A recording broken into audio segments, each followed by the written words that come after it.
but he mentioned this morning communication is key. Communication is indeed, in such conferences like the COP29, it's minimum 50% of success. And communication is key when it comes to manage the expectancies. Because who is expecting what? Among governments, probably the expectation is longer. The media, it's probably higher. And the people, many people do not know what mitigation means. Other people do not know what is the climate convention. So communication and partly also probably education through the medias is badly needed in order to mobilize the support we would all like to see. Now we got a paper to prepare a panel. I send a little sketch to the panelists, and I would like just to follow and give the floor, if you agree, first to the former Prime Minister of Moldova, because he is not only, or was not only a politician and partly is, but he is also an entrepreneur, and he is living in an area which is very much concerned not only by climate change, but by peace and war. So please let us know how you look at the issue between water, biodiversity, and food security. 12 years ago at the World Economic Forum in Davos, I managed a session on food security, and all these big CEOs from international companies to many other specialists came to the conclusion, never talk about food security without talking about water and energy. So are we missing a link here in the panel? You will tell us.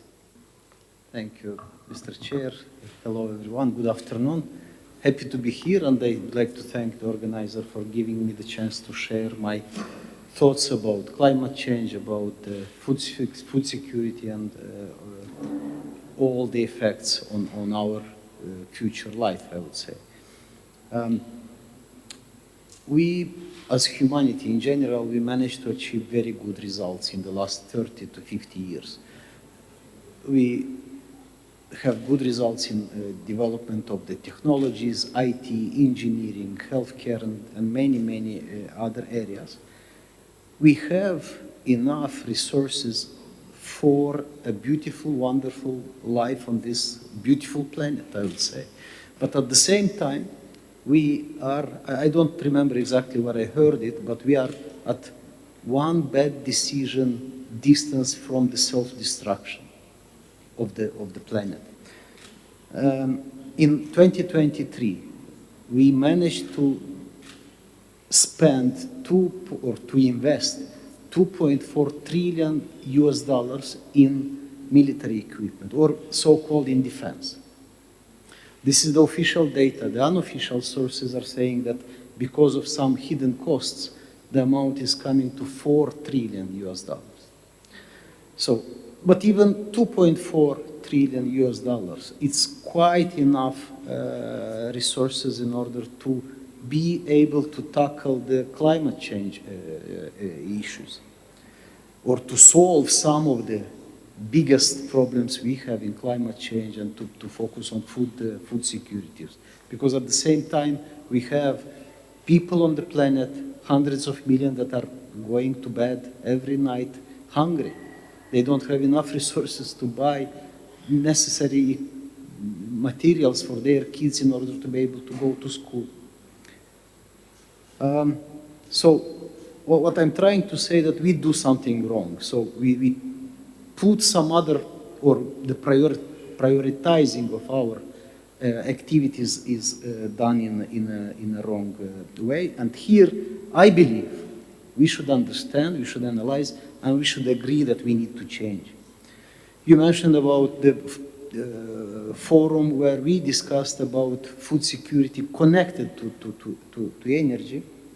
And I think when we talk about food security, it's a must to understand that this is something connected to energy, because when you are focused on keeping the food, you need to spend money for growing that food, to process that food, to store and to protect it or to keep it fresh. I'm coming from Moldova. Moldova is an agricultural country.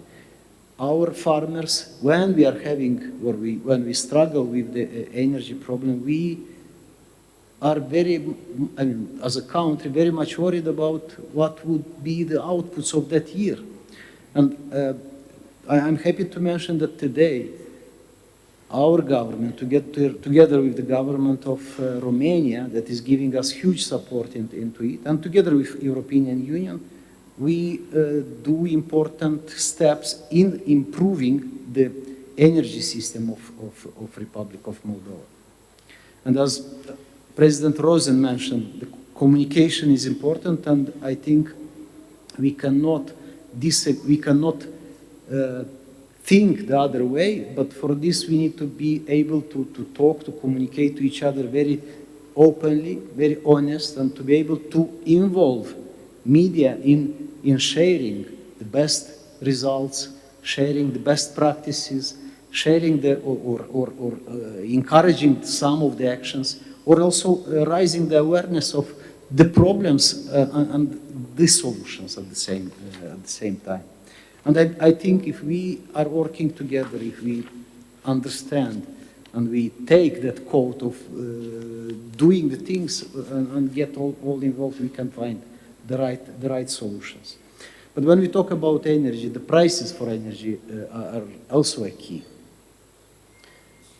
Because in case of high prices for the energy, the implementation for some of the solutions for climate change may be difficult. And for this, we mentioned today in one of the discussions that we need policymakers to get involved, the governments to get involved as well. And how they can get involved? They can get involved by balancing or to find the right balance to support the renewable energy. I am doing the business in renewable energy on the daily basis. I see the market of Moldova, I monitor the market of Romania, our neighboring country. With very small incentives, some years ago, we have a booming of renewable energy in Romania. With no incentives in Moldova, we are struggling for many years. And when I say that we need governments or policymakers to get involved, I think they can come with some incentives like subsidies. It can be simple subsidies from the very beginning, but they will motivate. Because entrepreneurs are talking with figures, so they make the analysis, they decide it's good or bad, and then they go for it. Or it can be some tax breaks, for example, for all green energy projects. And these sort of actions will encourage people, will encourage business, and will motivate them to adopt the sustainable practices. Involving business as an important part in finding the solutions for climate change is also very important. It's almost the same as communication. When you involve business, again, a businessman will come when he sees sort of financial interest as well. And as the policymakers, I think we can find ways to motivate them to jump into it and to do the projects that they will be rewarded financially for. We have, I think Dr. Ismail mentioned today that we have 52 conflicts on the earth today. Some of them are very serious military conflicts. We, sitting here or sitting in our countries, we look at this as this is something local, but we all know that behind this local, or in most of these local conflicts or wars, there are big powers involved. And this makes me to think that the political elites are failing in having a proper dialogue or a constructive dialogue.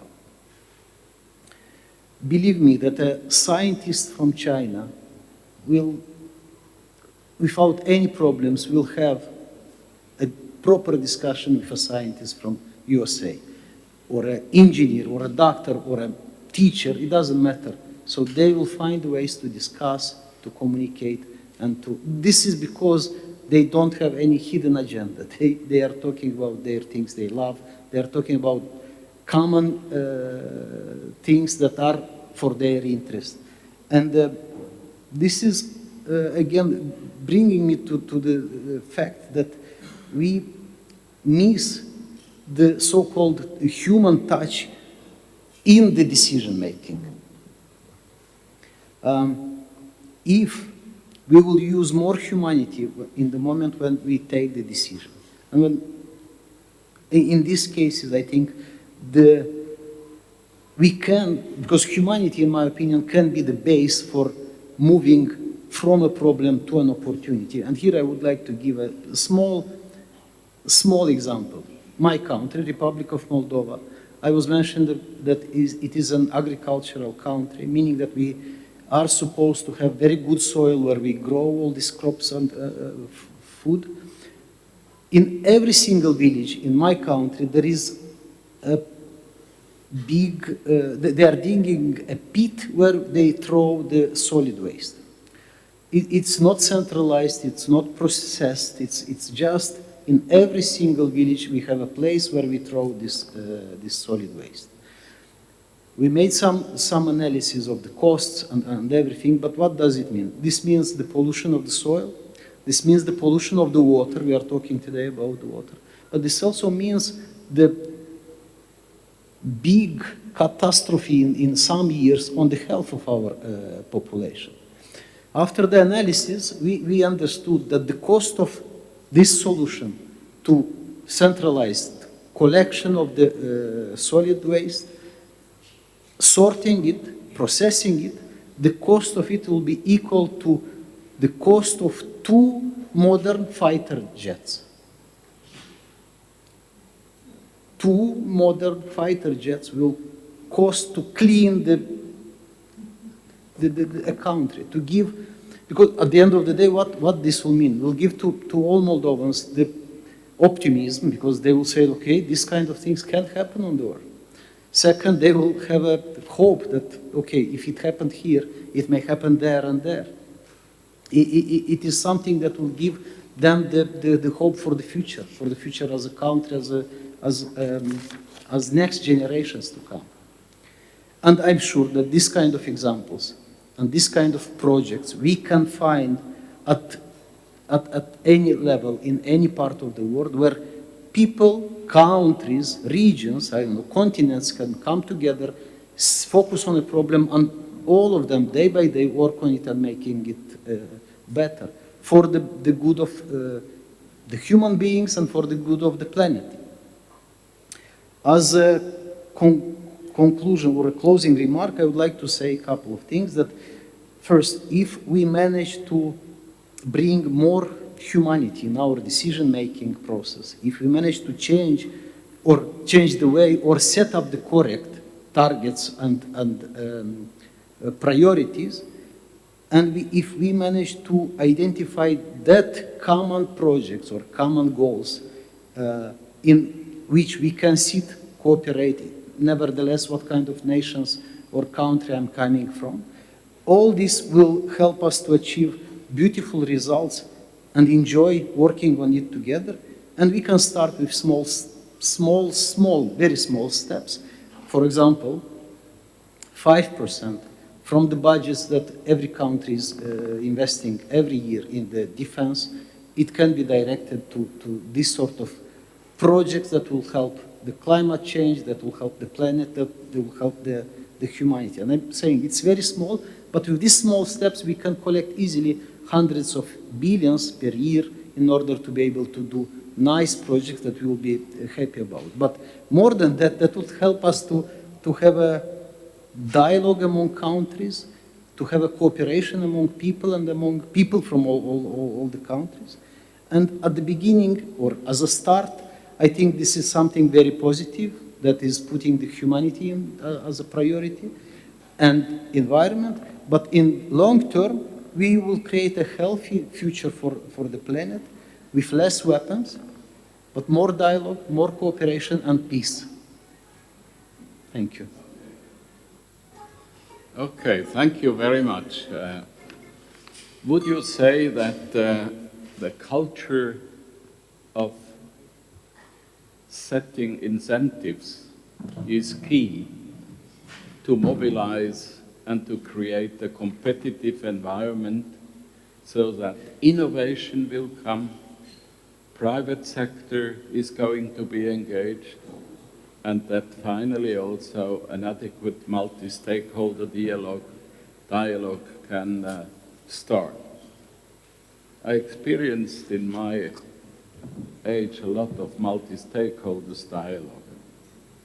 I think we are still far from being good dialogue partners because business don't believe in government officials. Some government officials don't believe in private sector. Private sector does not like the NGOs. The NGOs do not trust government if they are not invited, and so on. And then at the end, protocol is a hindrance. And I mentioned already in March here, the slowest moving three partners of society are religions because of their dogmas, military people because of their doctrines, and diplomacy because of protocol. And even in Davos, I attended so often these Davos meetings, the big issue is always how to really create a dialogue and understanding among others. Not that money alone is speaking a language that a lot of others are dreaming of. That is not good. So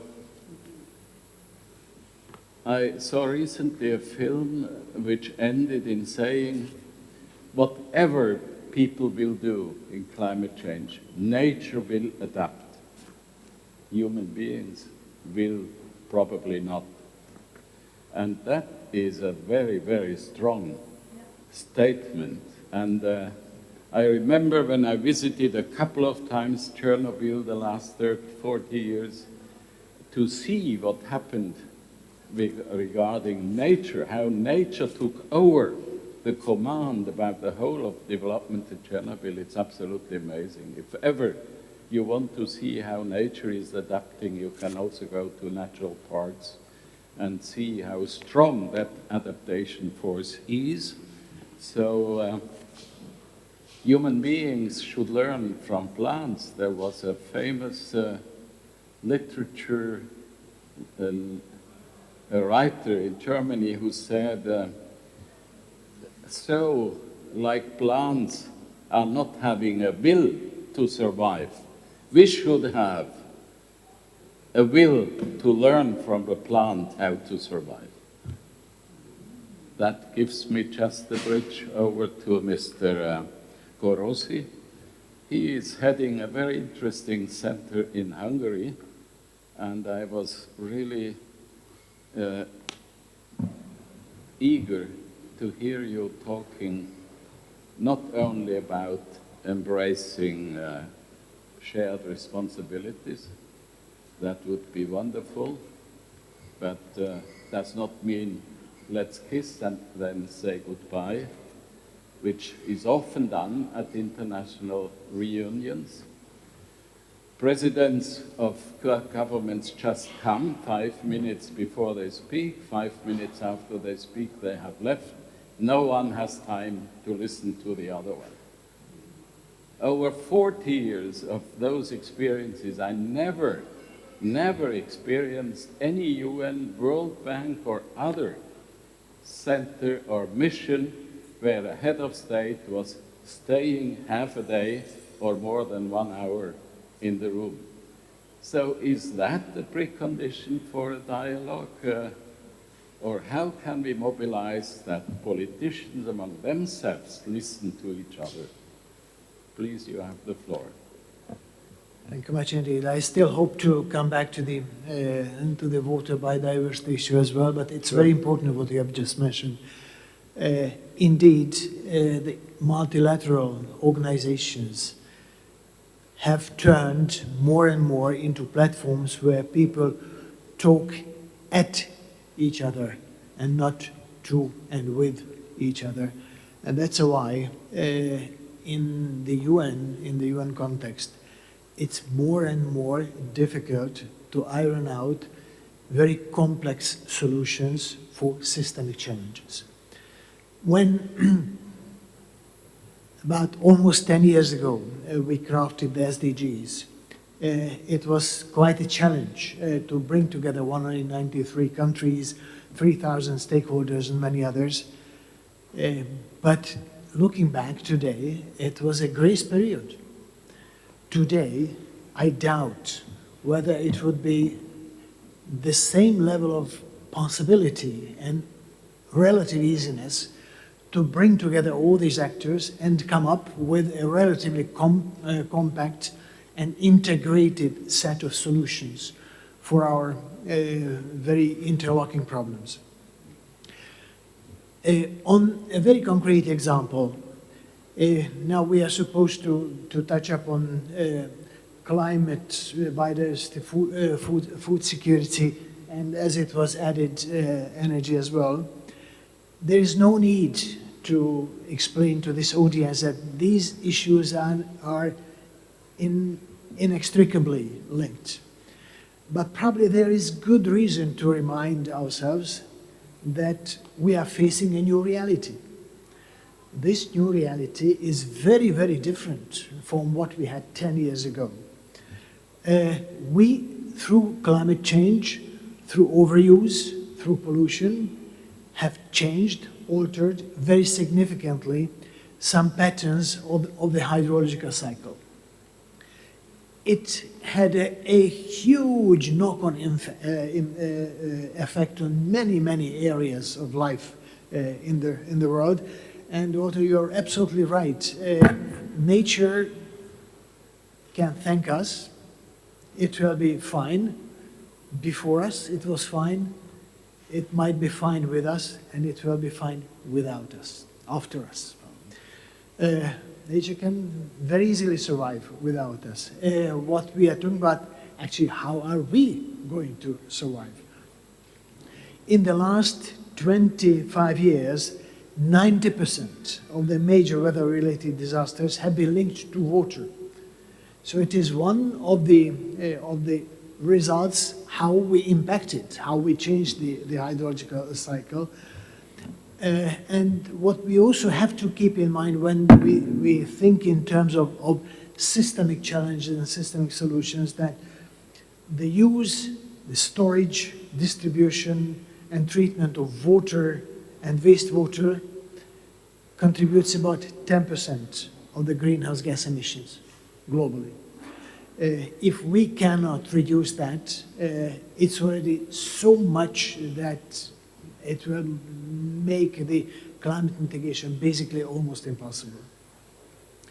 The wetlands still accommodate the largest carbon stocks among the terrestrial ecosystems, and yet the loss of their rate is 3 times higher than that of the forests. In order to see a sound water resource management and services and ecosystem services systems for us, we have to make a triple transformation, at least those in abbreviated form, adequate protection of water resources. The second, the water use revolution in the production of food and energy and water infrastructure. And the third is a paradigm shift in the reuse of water and wastewater. Let us remind ourselves, there is no circular economy without circular use of water. It is the largest amount of material we are using during our life. So there is a very strong case for the enabling COP29 to build on the initiatives which have been announced already in Glasgow, Sharm el-Sheikh, Dubai, and the outcome of the UN Water Conference, to build the case here at COP29 as well. Let me not repeat everything that has been said in Glasgow, Sharm el-Sheikh, and Dubai. We had at least 8 major appeals and initiatives in those places. So it would be a good idea, probably, in Baku, just to carry on, to pick up what has been decided upon already and go for the implementation. There were also very powerful initiatives in these 4 actually, Glasgow, Sharm el-Sheikh, Dubai, and the UN Water Conference. But let me also recall that at the UN Water Conference, which was the first comprehensive water conference since 1977, it was the first time the UN could address water challenges in relation with food security, biodiversity, industry, and sustainable development. And we came to the conclusion that it is not enough to do the same just with a bit of more money or with a little bit faster. We need to change the course of the event, and we need to change the direction of the event. Therefore, we came up with 9 game changers. Out of the 9 game changers, at least 4 could be applicable to the Baku COP29. First and foremost, let me just recall, we have to learn how to integrate water and climate policies. We know that they are very, very closely related and interlinked by their content, but we never integrated our policies, as well as we never integrated our databases, water, meteorological, and climate databases. The second, once we have integrated databases, we have to create the global water information system. For a very simple reason, if you are asked by your constituencies how much and what kind of water can they count on in our food security, in our biodiversity, safety, and sustainable development in 5 years' time or 10 years' time in the condition of climate change, the honest answer is we don't really know. We may have educated guesses, but we don't really know, though we could know it much better if we would pull together the data, what we have, and create the global water information system. The third real game changer, we have to overcome the deadly dependence on the ever-rising water consumption from providing nutrition. We need 50% more food by 2050, but we don't have 50% more water. So we have to make the decoupling. And last but not least, we have to develop the new economics of water for a sustainable world. So my suggestions for COP29 would be 2 principles: build on the outcome and the initiatives of the previous forum. Let's make a continuity. The second is, with concrete solutions, show good example to the difficult and sometimes theoretical debate on financing. 5 very target-oriented proposals. First, let's have a designated special day to to water-related challenges and their solutions at COP29. The second, let's recommit to the outcome, to the integrated outcome of the UN Water Conference. The third, let's call for the establishment of the Global Water Information System. 4, let's call for turning a new economics on water to support food security, biodiversity, and sustainable development. And last but not least, let's call before the COP29 for showcasing the climate, biodiversity, and food security smart technological solutions at COP29. That's really a good bridge over to the next speaker. But would you also say that people, don't underestimate people in understanding their proximity of concerns. When they are involved in water issues, in agriculture, or in science, even about those areas, they are very quick in understanding and very quick in willing to find ways for solution. So sometimes, as I like to say, we have to change altitudes in viewing at things, going close and going further up to have the broader picture. And here we have a lady who speaks about the very broad picture, but you know the very basis of the concerns of science in agriculture. So we are eager to listen to you and your experiences from FAO to CGIAR and others, please. Thank you very much, Walt. And I think to add to what my panelist colleague said, I think the connection between food security, biodiversity, and climate change, it's more evident than ever. So we knew about certain linkages, but as we know more, we understand even more how we are impacting it. The next level, it's really to find solutions that doesn't really make you move one without the other.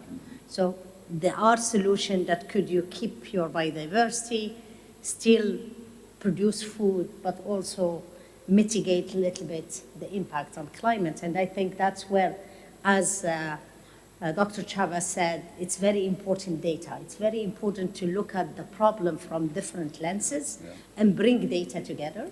In the old days, we didn't have the ability to understand data and to interconnect it, but now we do. We do have a quantum physics that have really allowed us to juggle many data. So from the perspective of agriculture connection with biodiversity, agriculture connection with water, agriculture connection with climate change has been always, how would I say it, kind of negative. So agriculture as a sector is using a lot of water. So we used to use about 80%, now we are in 70% because other sector is using more. And going forward, given the water scarcity, definitely the ag sector will find less water for their allocations. Agriculture has been developed over the last year on clearing new land. And by clearing new land, we have lost a lot of biodiversity. And agriculture is also contributing about 33% in terms of greenhouse gas. But on the other side, what we don't know really is the sequestration capacity of the sector that we mentioned. So right now we say we are emitting 33%, but nobody is factoring how much we are sequestering. And I would be very surprised if we are not at least net sequesters or net emitters. Many people do not look at the diversity that we are creating through agriculture.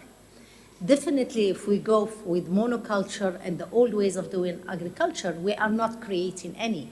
But the new methodologies of sustainable agriculture, regenerative agriculture, will allow us to develop more diversification. We talk about also in terms of water, there is new technologies that allow us to produce with 90% less water. The problem is the cost. The problem is the cost and the scalability. Most of the scale we need has to happen in the global south, and it's not happening right now. And the reason behind, it's lack of knowledge that is transferred to the south, and lack of affordability of the technologies per se. And I think now that we know it, we need to really focus on it. My best example on the cost is actually from Switzerland, whereby I visited the university, and the scientists showed me a team of different disciplines that came together, and their only focus was to reduce the cost of a prothese for the leg. From 5,000 euro, they brought it down to 50 euros. And that was engineers, that was material engineers, mobility engineers, medical doctors, and so on and so forth. So we need really, now that we know the problem, we need really to put the question to multidisciplinary teams and find solution. And maybe to close on the water, for example, I agree that really we are disturbing with everything we are doing. We have disturbed really the water cycles. Right now, there is data that shows that most of the evapotranspiration, it's happening from land. So we are disturbing our land water cycles, but most of the rain goes to the oceans. So instead of it coming to land, because of the surface, because most of the surface on the planet is ocean, it goes there. So what we need to do is to really reduce evapotranspiration.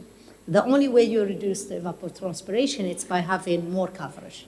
Having more coverage, having very rich soils, and that's soil erosion, it's one of the big issues, and having, in general, more coverage, not only forest. The solution of the forest, it's the most evident one because it's visible. But one of the areas, for example, it's perenniality in plants. In the last years, we have been looking for annuals because we wanted to control when we seed them, when we harvest them. And because productivity was linked to annuals. So all the crops that we know, they're annuals, from wheat to rice to maize. The only ones that stays perennial are forages because most of them you want them for livestock and for free raising, you have them.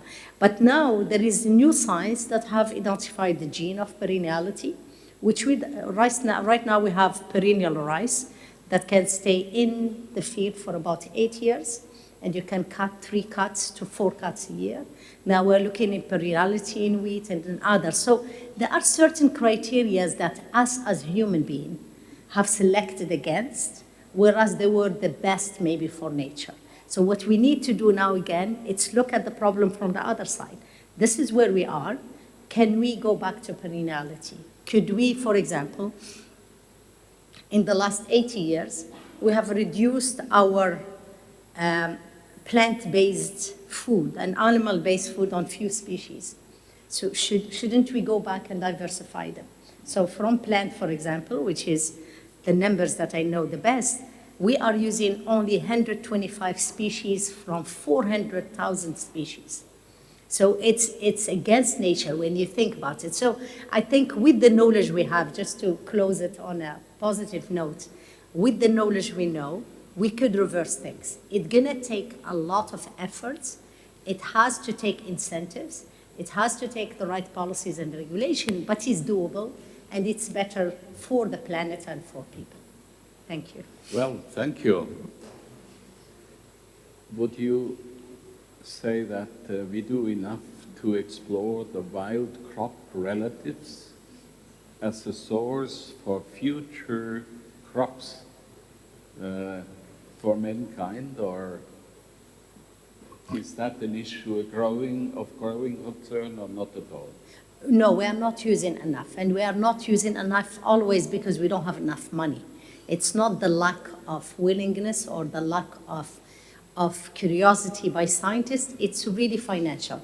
But just to give you 2 very good examples of going back to the gene bank and finding new things. One of them comes from our center in Philippines, IRI, International Rice Research Institute. A scientist looked at 132,000 accession of rice and find actually 16 lines that are anti-cancer. So it's a rice that you can use to treat your cancer, basically. And that is against breast cancer, colon cancer, and lung cancer. And that was only because we went back to the gene bank and looked for 132,000. So it's beautiful. If I tell you how they did it in 2 years, you say it's science fiction, because in the old days, you need 20 years to do that. The other example I have is from our center in Cali, in Colombia, where our scientists look at 75,000 forages and find now 2 forages that one of them, it's reducing methane in livestock. So as you are feeding the cow, what you are feeding it will determine how much methane. So it reduced methane up to 50%. And the other one reduced nitroxide, N2O, in the field by about 90%. So going back to the genetic resources, it's a beautiful way of doing it.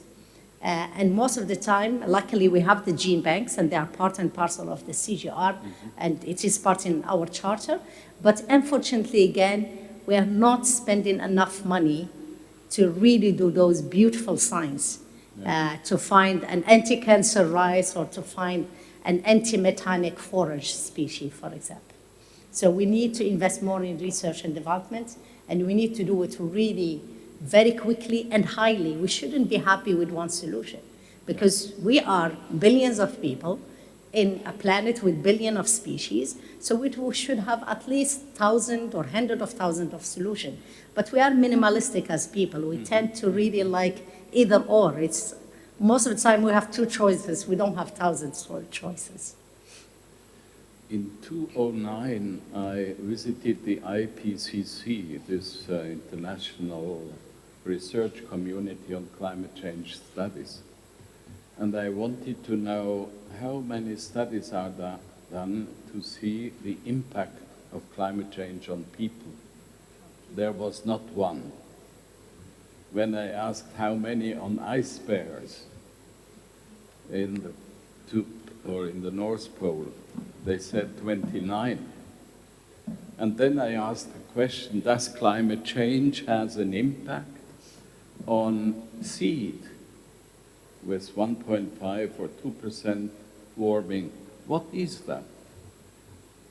They couldn't tell me. So I called Carrie Fowler, who is now the special representative of the present government on food security. He was then the Global Crop Diversity Trust director. And he said, look, we don't know. Though we organized with 8 universities in the US and other countries a study to look into it, a rough study. And the conclusion was that about 40% of the global crop, basic crops, were affected by 1.5% earth warming. So it's not just passing away. It's a growing concern, be it drought resistance, be it a new community. Even when I got once a call from the Vatican Academy for Natural Science saying that, could you not talk to the cardinal of your country? He is such a stubborn, old-fashioned person. Can you not convince him to be more open to biotechnology and other approaches? So there was a time in the past, I hope, and still present, because people are calling that that change technology is not safe enough and so on.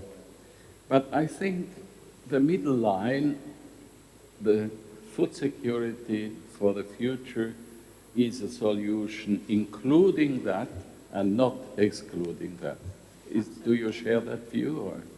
Yes, absolutely, Walter. I think we need to, given the challenges, we should be more open to the new solutions, particularly genetic solutions. I think that's where we have a lot of debates. And we need to provide it to the South. I think really what's happening is that the technology right now, it's bringing the gap between the North and the South bigger. Whereas what we need to do It's give them an early on access to technology so that the gap can get smaller. And one example is with gene editing. So when gene editing came out about 7 years ago, the first country that say it's non-GMOs was Japan, then the US, then China, and a few other countries. But then the European Union said, no, it's a GMO. They put it under the same category. So what happens in the last few years? Universities in Europe are using gene editing, although it's not approved on the market. Yeah. But for research purposes, they are using it, which is the right thing to do. Yeah. The countries in the south, they're not using it because they are afraid. Because most of Africa agricultural product market, it's Europe. This is one of their biggest market. So what happens? Over the last few years, there is a new decision coming out hopefully soon from the EU that says it's a non-GMOs. But the countries in the south lost about 4 to 5 years. Yeah. So they are lagging behind. So this is really the problem with most of the technologies. We bring the technologies to the market, then we start talking about regulation. And the debate of the regulation per se, before even we have a final decision, makes that the least income countries backing up. And when they back up, it becomes a bigger gap. So now, EU will say it's not anymore a GMO. For the Europeans, for the Africans to catch up, or the least income country to catch up, it's going to take them 20 years. So that's where it's very important to have a foresight, to understand what's coming on the market, have the debate early on, and bring everybody at the same line. I mean, we are not saying that they're going to be ahead of the curve. At least put them at the same line so we move together. Like your question, Walter, on the impact of climate on seeds. Now there is a study that came out a few years ago that says if you put the same seed in the soil now, in terms of nutrition, it's producing less nutrition than 30 years ago. And the reason behind is the concentration of the greenhouse gas. Yeah. So for example, one of our centers, XXIX in India, so what we are doing breeding in chambers. So what you do in the chambers, you simulate different higher degrees, but also you change your percentage of greenhouse gas because it affects tremendously the metabolism of plants. Same thing with humans, same thing with animals. Everything is changing based on the context. Yeah. Well, we would have to talk a lot also about the patenting issues and as hindrance and so on.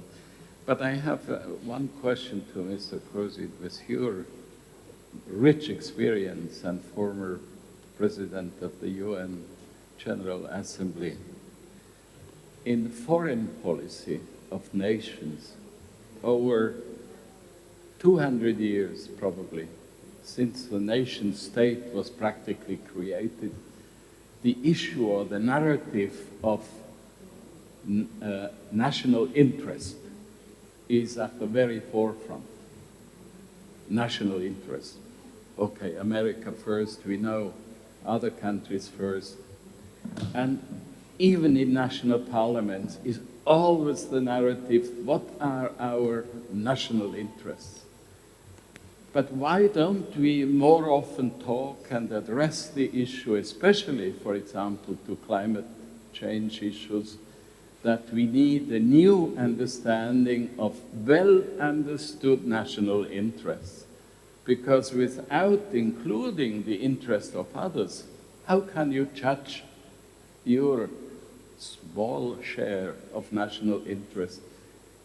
Would we not have to change that notion and name it in a different way, or make it understanding, especially also in national parliaments, not only in governments and among the people? But I would like to listen to your thoughts. I couldn't agree more. And even to be quite precise, science has made this differentiation a long time ago. Yeah. Politicians did not. When did the big change happen? When for centuries our impact on the globe, our impact on the environment, impact on the natural resources, natural capital, was very limited. We were well within the so-called planetary boundaries. The national interests did not really create anything of global nature. When we started, after the Industrial Revolution, changing some of the parameters around us in the globe, we still did not count with that, but we started changing realities. And later we had to understand that we have a set of so-called global common goods. Those services, by nature, that are provided to all of us, that cannot be delineated, like the atmosphere, like the hydrological cycle, like the global biodiversity pool, like the oceans. We started changing them jointly with different impacts, different communities, different countries, but basically the change was a result of our common impact. And we are all feeling the impacts, and we are paying the price of this impact. What does it mean in practical terms? If we want to rebalance some of the processes that we started, it can only be done jointly. Therefore, when we talk about the sustainable management of global common goods, it should be based on an agreement. There should be rules of the game. There should be limits. In some cases, we do have those rules and those limits, but in most cases, we don't observe those limits and those rules. If we don't, we push the planet into the so-called area of planetary boundaries. For your information, in the last 15 years or so, there are very detailed, repeated studies on how are we with our planetary boundaries. And about 9 major boundaries are identified, and to the sad observation, 6 out of the 9 have been crossed already. And all of them were crossed due to our shared common actions. So the science knows it. Politicians may know, but they don't act accordingly, and companies pretend that they don't know about it. And some of the scientists, they like to stay in their ivory tower and are afraid of competition. So it's human, not only science. But thank you for this very good explanation. And maybe a last question before we open the floor to the former Prime Minister of Moldova. Sometimes when I look at generations, myself included, the elder generation, the young generation, and the generation in between, is it sometimes, or would it sometimes not be better to reverse the pyramid of learning, that the young people are teaching the elders, and those in between are supporting it?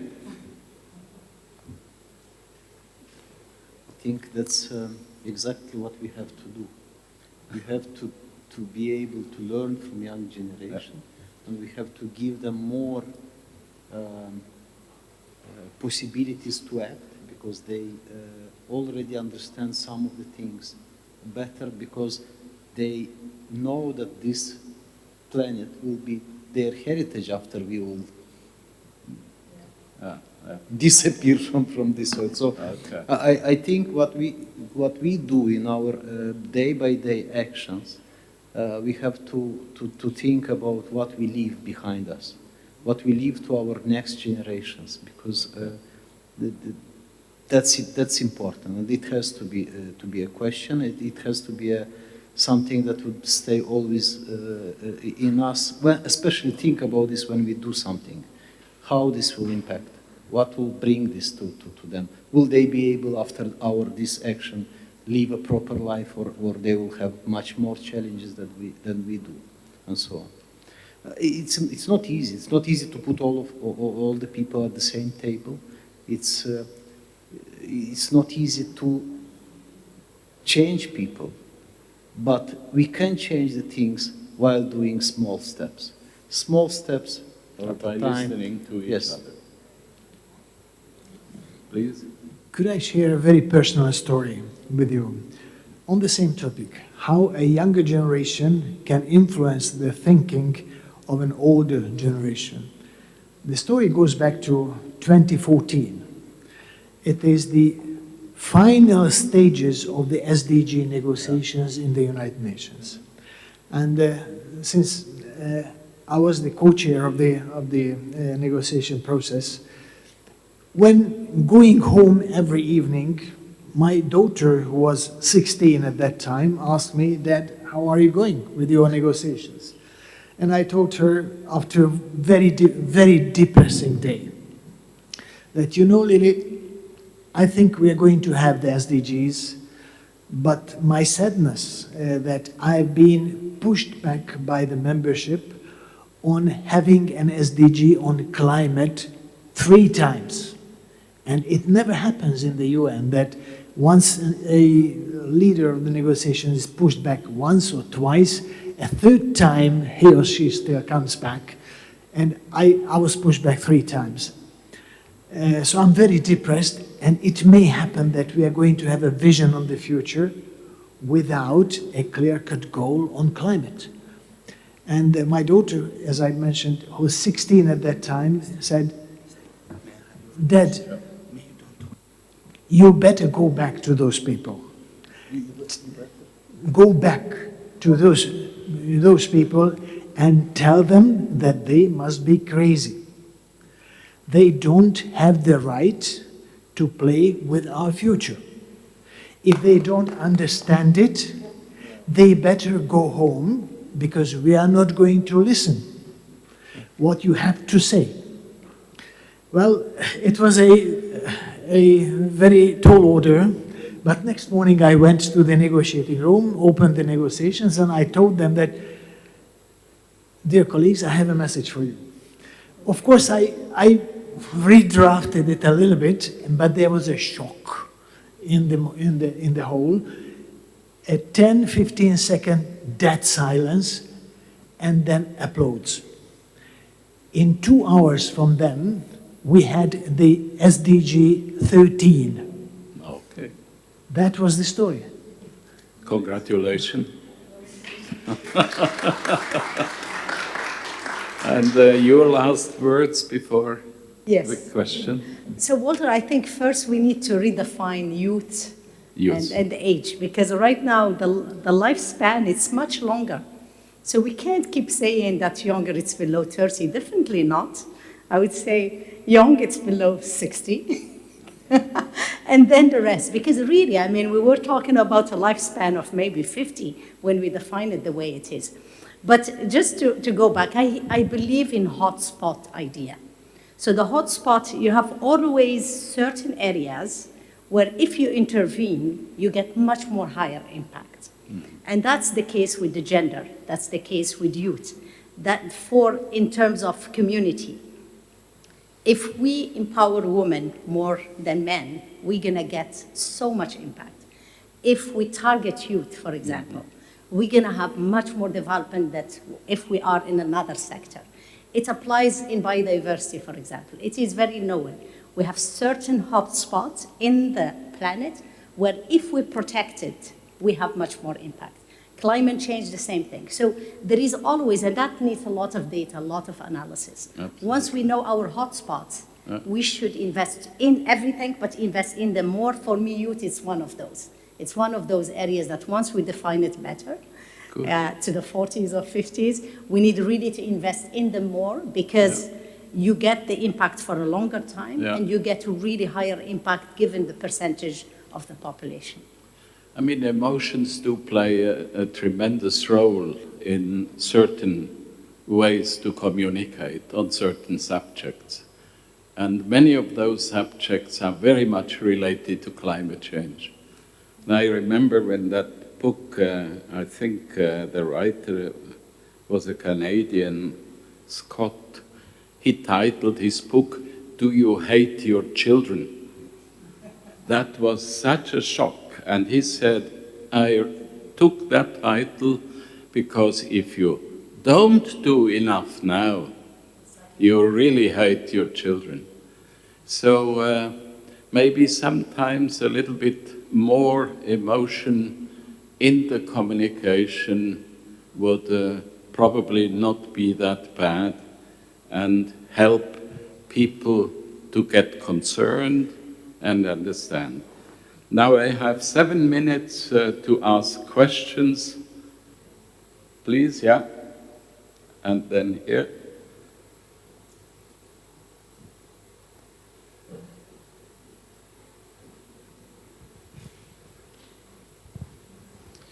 I am Dr. Tural from WHO Azerbaijan. Thank you for the panel. Quite optimistic. When I came here, I was expecting to hear about the alarming picture of the future of climate. But here, I'm hopeful about the future. So my question is about One Health. And because if we talk about the increasing life expectancy on Earth or of the people, we cannot bypass environmental, food, and agricultural determinants. Because climate crisis, heat waves, floods, they kill people, it results in the epidemics and etc. Also, unhealthy diet also kill people. Zoonotic diseases, antimicrobial resistance kill people. So it's all related. But when we look at the countries, we see that these three sectors, human health, animal health, and environment, they have different ministries, and they work separately most of the time because they have like different agendas or budget or the work style, etc. And the same applies to international development agencies for food and agriculture, human health. They work in silos most of the time. Yeah. So I would like to ask you, is there a country from the developing world, not the Europe, where they did a good job in integrating animal, human health and the environment, and then we can learn from them? Thank you. Thank you. Do you just want to answer, please? Yeah, please. I think there are two countries that really champion the One Health, and they're mostly Canada and Australia. Canada and Australia championed the One Health from the early 2000s. And the idea is to really bring, mostly it's not really completely changing the ministerial division, but rather have a consortium of panels, for example, that connect Ministry of Health, Ministry of Agriculture, Ministry of Environment. Now people talk also about economy, because it's not only the health of those three sectors, but it's also how much it costs and what's the economy behind it. I think with the latest diseases we have, from COVID to the SARS to H1N1, I think there is more and more known. What we are not paying attention to is plant health, plant diseases, and invasive species, and there will be huge disaster with climate change in terms of movement of both viruses, but also insects. And there are many studies that say the next pandemic, it's not a virus, it's most probably in the plant, and then maybe it goes to humans. So there is a lot of,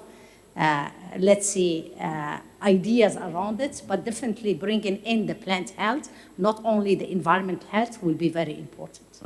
Yeah. Dr. Csaba? In the last 40 years, we understood what systemic challenges mean to us. In the last 10, 15 years, we even created goals how to address in a systemic manner systemic challenges. But we haven't changed our supporting institutional structure, and we hardly changed our legal system. So what we are facing with, basically it goes beyond the animal health, human health, and the natural health or health of plants. But basically, we are still financing, running our institutions in a silo, in a parallel manner. And we are expecting them to deliver on an integrated, systemic, transformative way, which is a very tall order, actually. They are not capable of doing so. There's another paradox related to that. When we understood about 20 years ago that we have a problem with our standalone institutions, standalone legal parameters, even if we adhere to all the legal procedures and provisions what we have, we can still go down to drain. Therefore, we started creating goals in order to change the course of event, course of life, course of our behavior on this world. But we haven't changed our legal system. So we have mostly our older legal regulations, and on one hand, and on the other hand, we have a more comprehensive, more integrated set of goals. It is still not a big problem, but they are, in many cases, contradicting to each other. We haven't done the homework yet to bring our goals and the legal regulations into the same level of harmony. Therefore, you have the case that we are having 3,000 court cases on climate across the world against governments and companies, mostly against governments who are adhering to their older regulations. So if we do not address this discrepancy, we're going to have troubles. Absolutely. Thank you. The lady, please, in the front row. Thank you. Excellent panel. My name is Aditi and I work with the CGIAR, and basically I'm talking through three hats. One is a scientist at the CGIAR where we work on climate change and agri-food system. I was also an IPCC author in the AR6 cycle. I actually led the water chapter of the AR6 working group too, so a lot of what you talked about, intensification of water cycle, made complete sense. And the third is I'm one of the new commissioners of the Earth Commission that looks at the planetary boundaries. So in the planetary boundary work, in the second phase of the Earth Commission, we are also looking at not only the safe boundaries, but whether those boundaries are just.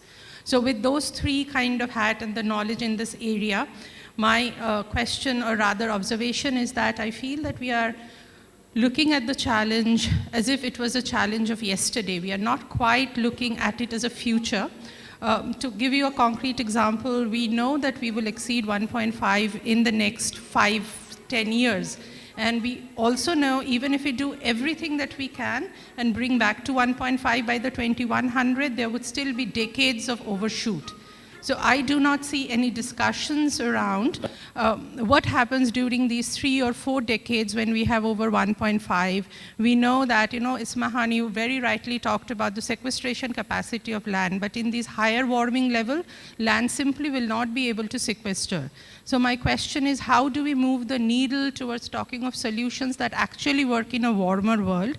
And what needs to change for us to use, say, COP29 as a venue where we are really talking that we are exceeding 1.5, that we know what solutions will work in a warmer world. Many of our genetic varieties of seeds, which are excellent, may not work in a 2 or a 3 degree world. So how do we move the needle on, think of solutions in a warmer world? Because it's inevitable, it's already happening. So over. So we try to share this job. I think it's one of the most important questions we have to keep in mind, because quite honestly, we know that 1.5 has never been realistic. Even 2 Celsius has never been attainable when we agreed in Paris. The big question was whether or not, if we cross the red line, can we come back, or that is gone forever. Now we know that 1.5 will be broken in about 3-4 years' time. We also know that if we reach 2, we shall be very, very close to the runaway climate change, and we don't know what comes after. So how to address it in Baku? First, I wouldn't like to make panic.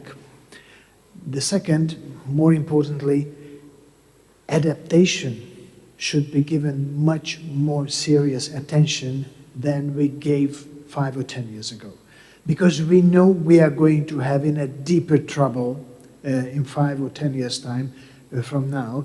Even if we would cut all emissions today, we would cross 1.5 with all its consequences. So my message to all my friends, colleagues, politicians, I know how difficult and how complicated the adaptation financing negotiations are. But still, we need to find an agreement on what are the most important part of the adaptation and how to allocate the necessary resources. That's why I keep telling everybody all the time, we need to create some global projects like the Global Water Information System that will help adapting all nations, particularly those who may have a little bit less institutional capabilities back at home. Thank you. Then Ismail Serageldin, please. Well, thank you very much. I have to disagree on 1 or 2 points that were just made. On the question that you mentioned about adaptation. You see, even if you have a lot of money right now, and Walter and I are old hands at some of this, if I gave you $1 billion and I said, go and help Niger adapt, what would you do? There are no projects have been prepared, no studies are there. So it's not a matter of simply saying, okay, we will create a fund and increase the fund. There will be some countries that are capable of using that. We'll have some serious proposals for adaptation. We can talk about how to raise the funding and so on, and I have an essay in the little magazine that we publish from the NGIC that's outside, dealing with this financing. But there is a huge technical preparation function that the poorest countries who are most at risk haven't made and don't have the capacity to make. But this gives us a chance to think that the UN agencies, FAO in agriculture, UNESCO in human resources, et cetera, along with the multilateral banks, along with the reconfigured international financial institutions, have a major role to play, not just in financing particular projects or even in de-risking projects to get private finance, but in supporting these countries in developing adaptation programs, especially since we have a very uncertain future. In other words, one of the fundamental issues of the climate change dilemma is that it is increasing erratically extreme weather events. So all of a sudden you have droughts, all of a sudden you have floods, you have heat waves, you have this and that. It is not a highly predictive system. But I submit that we have a great solution at hand, and an old CGIAR hand myself, I'm very pro-agriculture. We are all on this planet. We are all the guests of the green plants and those farmers who tend them. If they weren't there, we wouldn't have the oxygen we breathe, and it is nature's own carbon capture system. And I think we can transform it. And there's technical issues I can discuss about the C3, C4 pathways in photosynthesis of plants and so on. We have tools which we never had before. Do you know, for example, that at Harvard, in George Church's lab, Ostrov did 150,000 edits on the genome of a bacterium to make it totally virus-proof. All the known viruses cannot tackle it. I mean, can you imagine that when we had the Green Revolution, which transformed India from a huge food deficit country where people were predicting famine in 15, 20 years, to a surplus country with quintupled production from Swaminathan and Norman Borlaug and these guys. They had nothing. They were working with just planting like that and waiting to choose the best plants and then go on with that. Today we can have traits for plants that will confront all of this. But it requires a reinvigorated sense of attention both to the technology, because we're very focused on the energy technologies, but we are not sufficiently focused on the new biology. We're focused on ICT and hoping that artificial intelligence will bring us solutions. But that is not enough. We have the living plants who have been our partners and our hosts on this planet. And I think that there's something to be done there that could respond to all of this. Regretfully, even the US National Academy of Sciences, which is now looking at geoengineering solutions, along with the support of the Royal Society in the UK, they're looking all on the energy side and the sunlight side. They're not looking at the biological side. And I think there we may have something, and as those of you who know about biology, it can move with lightning speed. It is not going to be like the transformation of the energy systems in all the houses. After all, if you have a better seed, next year the farmers will plant it. And that can go very, very fast indeed. So I'm optimistic. I think you are fully right, Ismail. I mean, what Swaminathan and others made out of the Green Revolution is absolutely amazing. But also, I meet and still do so many companies internationally working, and they have a so-called social responsibility scheme, but they don't know what to do with that money. But then you have others who do not know how to create a project of adaptation. Sometimes you have to think small, sometimes a little bit bigger, sometimes to start and try. But there is definitely a lack of good project, a lack of deals. We will certainly tomorrow come back on the investment side, which is, or the climate funds, for example, also in my countries. They don't have enough deals. They want to invest, but the deals are not ready. They are not investable yet. So I am pretty confident that if we make those deals also in climate change relevant areas, that the private sector would go in, provided that there are adequate new auditing standards.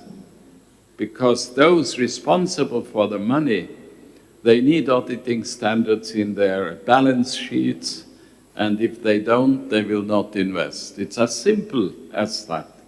Now we have the Pedre from Romania, the former Prime Minister. Yeah. Sportsman, please. Yeah, thank you. And then all the panelists pointed to the necessity of emotions in our debate, and they are really, really right. And you, Dr. Fust, you introduced the national interest in our debate. National interest is something certainly influencing a lot, everything in our world. And there is something much more important than national interest, which is national identity, collective mentality. I have here a wonderful example. Chiril Gaburici was the Prime Minister of Moldova. Moldova was first for a century, between 1812 until 1918, and then again in the Soviet time, 6 years more, under the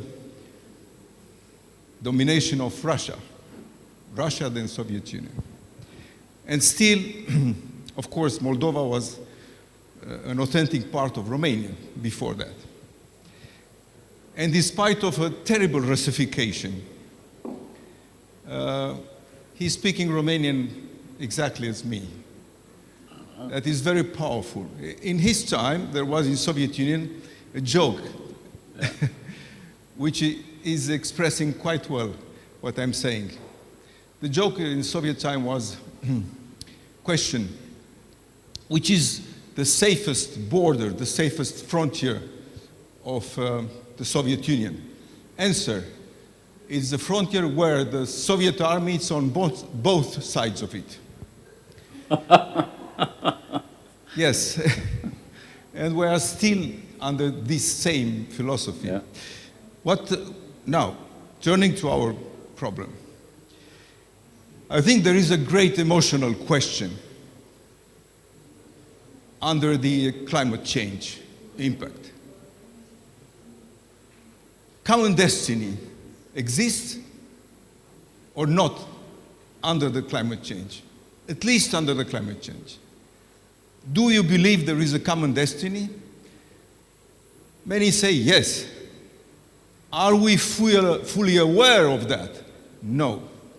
We are still not emotionally understanding that it is about common destiny.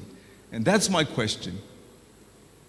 How we achieve this sense, emotional sense of common destiny. Thank you very much, Prime Minister and President of University in Geneva. And we have Madam from Morocco, yeah, and that would then conclude the question and answer session. Thank you. I have information to share, a question and a proposal. First, information. President Ismail, you are right.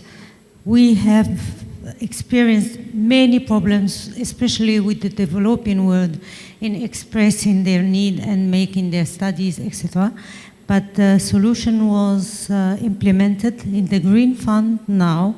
Any country can have $1 million to prepare the adaptation project or any project they want to submit for funding. So it exists, but the information is not enough known by the countries. Second, I want to ask you, how can we make adaptation more attractive to finance and to investors? Today, 4% of the financial flow is oriented to adaptation. All the rest is for mitigation. So how can we think to make adaptation attractive for private sector and investors? My proposal is to talk about the nexus: energy, agriculture, food security, health. If we have this nexus, we can attract private investors because you have a mitigation project in the same time with adaptation project. So this is my proposal for the narrative for adaptation. Thank you. Thank you for your proposal. Do you want to respond or take this for tomorrow's session on financing? Please. We can take it tomorrow in the agriculture session, but just a quick, the nexus is very important. What we are saying right now, we're not talking about adaptation only. We call it adaptation with mitigation co-benefits. So anything you do in adaptation give you co-benefit of mitigation. The issue right now is the measurement. How do you monitor it? How do you measure it? And how, because why people are going to mitigation? It's because the carbon credit, it's all mitigation. So we need to really change the narrative around adaptation, and we need to bring more awareness around the importance of adaptation, not only for the carbon credit per se, but for the continuity of a human being on this planet. So I think the narrative around adaptation with co-benefit of mitigation is required. And it's the way forward, definitely. Thanks a lot. So tomorrow we will certainly continue to have a discussion on that. Adaptation somehow easier to carry to people for their understanding. But in 10 speeches I had on village level in my country, when it comes to mitigation, 9 understand migration. I said, no, it's not that migration, because it's occupying their concerns, their political thinking. So we need sometimes also to care a little bit about the language and the denomination of things we bring forward to the understanding, because the public local common is so important to adapt to climate change, be it in alpine valleys or be it in flatland areas or lake areas or river areas. The common concern is easier to find through language and through local language, and that, of course, is important. So thank you very much for your attention. Sorry for the delay. All the best, and see you tomorrow.